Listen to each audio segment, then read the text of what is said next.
Bismillahirrahmanirrahim. Assalamualaikum warahmatullahi wabarakatuh. Jumpa lagi dengan pembelajaran fisika bersama Pak Nusam. Kali ini tentang menyaji dan mengolah data hasil pengukuran. Ini adalah bagian dari fisika kelas 10 KD 3.2, yaitu tentang pengukuran. Anak-anak sekalian, penting untuk bisa melanjutkan hasil pengukuran yang dimulakan ketika melakukan suatu eksperimen atau penyelidikan ilmiah. Dalam penelitian ilmiah itu ada beberapa data yang kita ukur, ya. Ada data yang kita ukur berulang-ulang, lalu ini yang kita ukur itu dalam kerangka teori dan hipotesis. Ini diduga sebagai penyebab. Data ini disebut dengan variabel bebas. Yang kedua, data yang juga diukur berulang tapi diduga sebagai akibat. Maka ini disebut dengan variabel terikat. Jadi diduga sebagai akibat. Karena pengaruh sesuatu, akibatnya seperti ini. Kemudian ada yang diukur sekali saja dan diupayakan tidak berubah. Nah, data ini disebut dengan variabel terkontrol. Lalu bagaimana cara menyajikan data di dalam tabel, ya? Variabel bebas itu diletakkan di sebelah kiri atau kolom kiri, sedangkan variabel terikat diletakkan di sebelah kolom kanan, sedangkan variabel terkontrol itu tidak dimasukkan ke dalam tabel tapi di data awal atau di luar tabel, ya. Kita ambil contoh, misalnya ini ada sebuah data pengukuran tegangan dan hambatan, ya.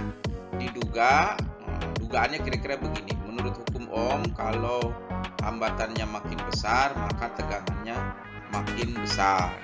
Tapi dengan catatan bahwa tegangan sumber atau baterai atau akinya atau generatornya itu tidak diubah. Jadi di sini yang dimaksud dengan variabel terkontrolnya adalah tegangan sumber dan variabel bebasnya adalah hambatan, sedangkan variabel terikatnya adalah tegangan, ya. Nah, bagaimana kita menyajikan sebuah data dalam bentuk tabel? Yang pertama, tadi kenali dulu variabel-variabel tadi, apakah termasuk bebas, terikat, atau terkontrol. Yang kedua, ketika mengisi data, maka data ini diurutkan dari kecil ke besar. Ya, ini nampak nih makin besar tegangan hambatannya, ya. Yang kedua, menggunakan angka penting yang konsisten. Jadi kalau misalnya kita gunakan alat ukur hambatan itu dengan menggunakan ohmmeter misalnya, maka kita harus konsisten. Ini kan 3 angka penting semua nih. Ini 3 angka penting, 3 angka penting. Termasuk tegangan. Ketika kita menuliskan tegangan, andai kata misalnya ada yang memiliki angka penting lebih banyak, maka kita harus menuliskannya dengan cara konsisten. Contohnya misalnya, boleh jadi ini waktu mengukur yang tegangan pada data terakhir, boleh jadi itu misalnya 10,67 misalnya. Nah, ini kita harus tuliskan dengan angka penting yang sama, ya. Kemudian bagaimana kita menyaji dan mengolah data tabel tadi ke dalam grafik, kan?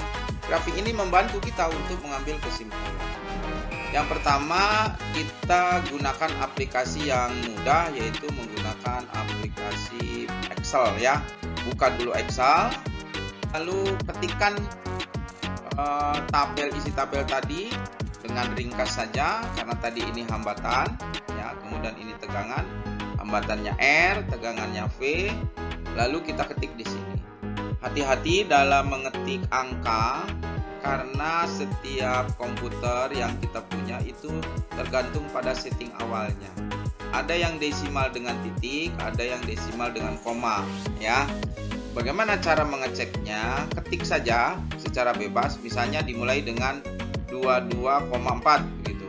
Nah, lalu tekan enter.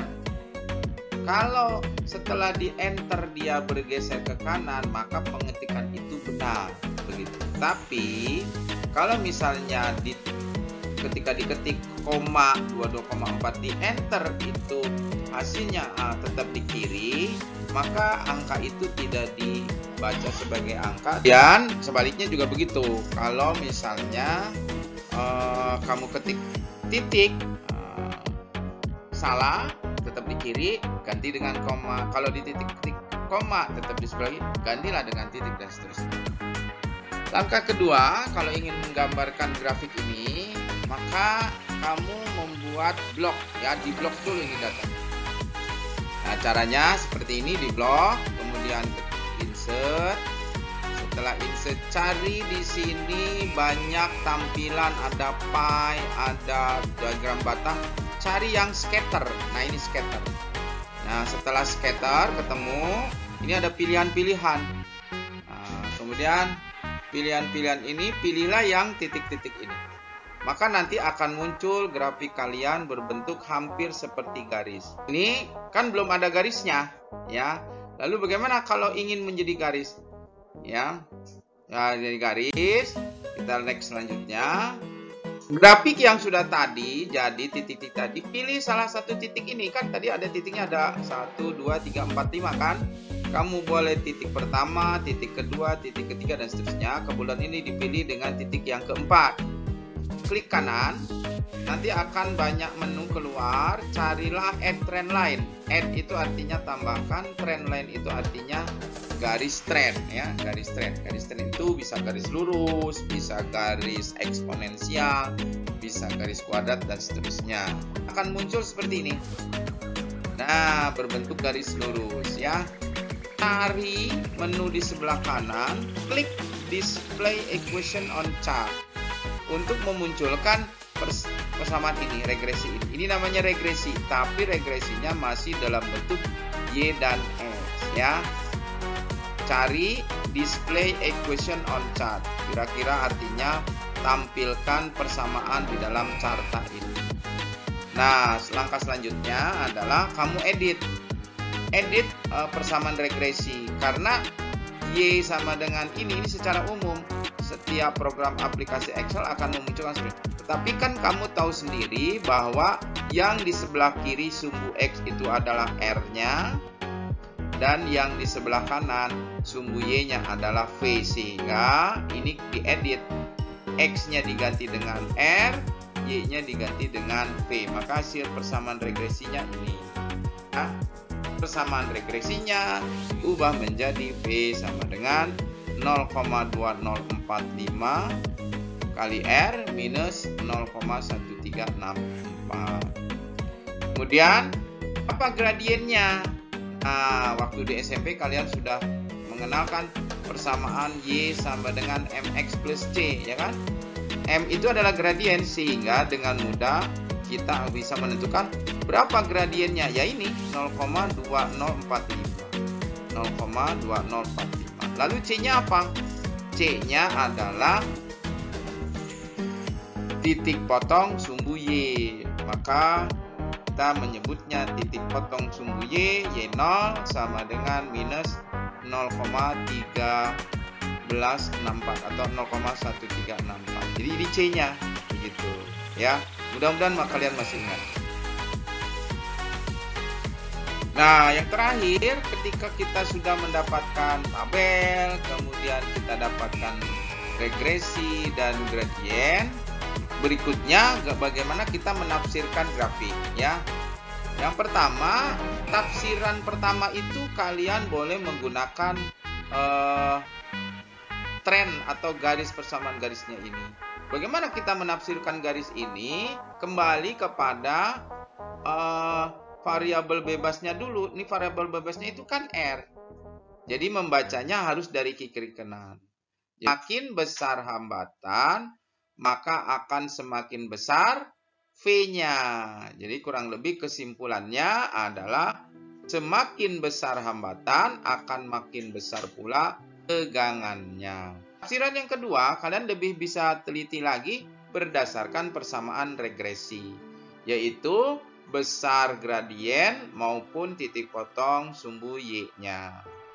Nah, gradien itu tafsirannya adalah setiap kenaikan R, ya ini kan hambatan, setiap kenaikan R sebesar 1 ohm, maka tegangannya akan naik sebesar 0,2045. Jadi, karena ini positif ya.